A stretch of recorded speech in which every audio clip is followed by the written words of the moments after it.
For more debates, updates and bonus content, sign up at thebigconversation.show.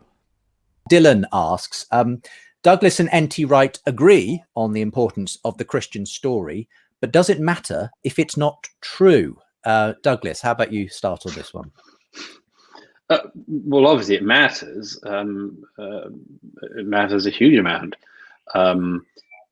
There is a complex corner which I'm obviously at, which is whether you can, whether it is possible, and I'm not dogmatic on this question, but whether it is possible to keep what you need without holding on to the idea of it being true.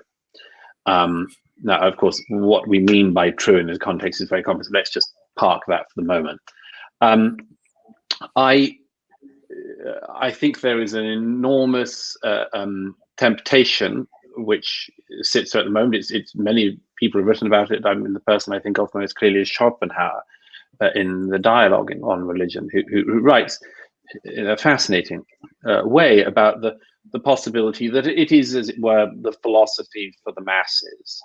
I think this is a temptation to follow this idea. I also think, obviously, for any believer, it's a great error, because it's the whole thing is a form of shadow play. And I think myself that the answer isn't clear.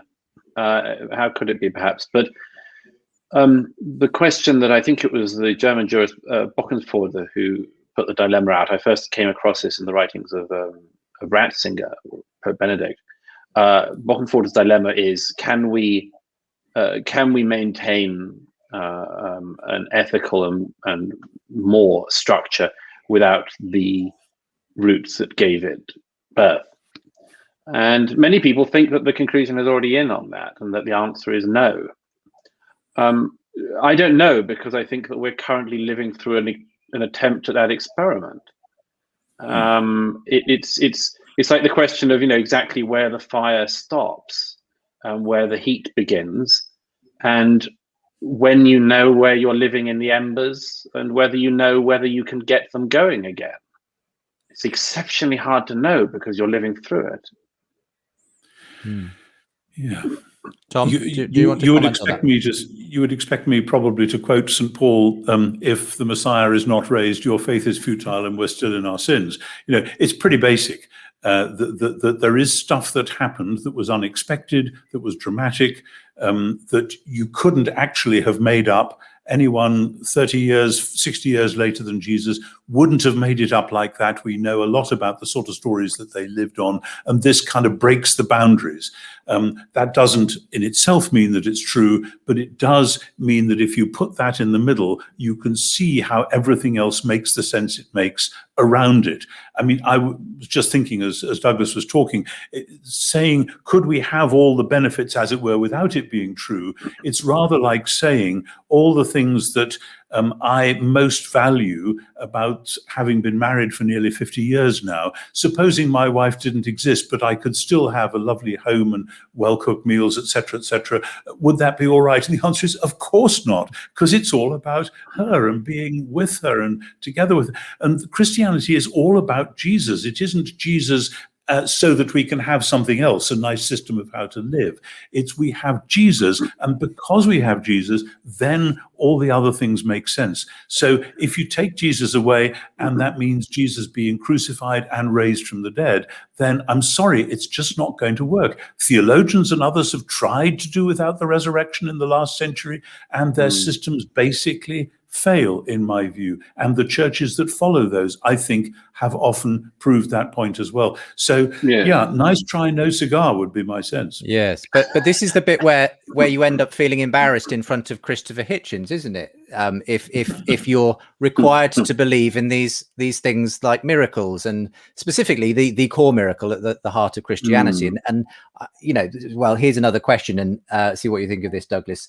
Bensonium asks, when it comes to Douglas losing his faith, was it those intellectual difficulties in miracles, the virgin birth, or something else? And I suppose I could ask about the resurrection as well. I mean, Tom obviously feels if Christianity is ultimately going to be helpful, it's helpful on the basis that something really happened that changes the world, changes people, and then works out from there. I mean, yes. What's your take on that? If you're not really sure that you can go down that resurrection route? Well, let me just argue something slightly counter to what I just said, but doesn't completely counter it, but it might complement it. I remember some years ago reading a very interesting a book by George Steiner, in which he relayed a conversation he said was one of the most important conversations he had in his life, which was actually in South Africa, which Tom just referred to. I hope I don't get this wrong. It's in one of his later books, but Steiner says that late one night over dinner, he's talking with some activists, happen to be black activists, and I suppose it must have been still in apartheid time. And one of them says to him suddenly, to Steiner, who's obviously Jewish, but you don't understand, we don't have a book. And Steiner said it was one of the most flooring and distressing things he had ever heard. We don't have a book. Now, obviously, these people were not Christian, but what they noticed was they did not have a thing to draw upon in the same way that, for instance, Steiner, although he wasn't exactly a believing a Jew, I think, had the Torah. There's a similar point made by Alan Bloom in one of his books in the 1980s. I can't remember which one, where he says if you're not going to have the Bible, you would need to have a book of equivalent seriousness to base it all on. And I've always thought this is a very important challenge, because there are books that people might put forward to try to base it on, but they are never of equivalent seriousness. And it's actually quite hard to think of a book of equivalent seriousness to the Bible. But I do think this is a challenge. What would you base it all on? Exactly. And it's fascinating because A.C. Grayling, maybe 10 years ago, produced that thing called The Good Book, which was his attempt to do a sort of secular Bible, and it fell flat on its face. It was a very shallow and rather distressing production.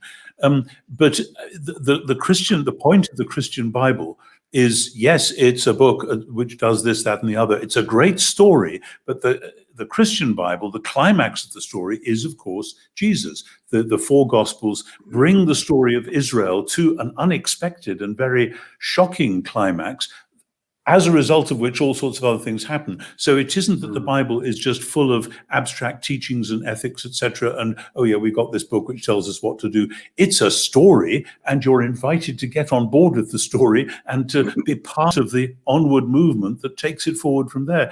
And in a sense, the Jewish Bible does the same thing, but in a much more wistful way, because it's telling a story, but the story sort of, well, does it peter out, or does it turn into something abstract? That's a question which Jews wrestle with to this day. But the Christian Bible has that climax on Jesus. And if you take that away, well, it's a lovely idea, but why should we credit it?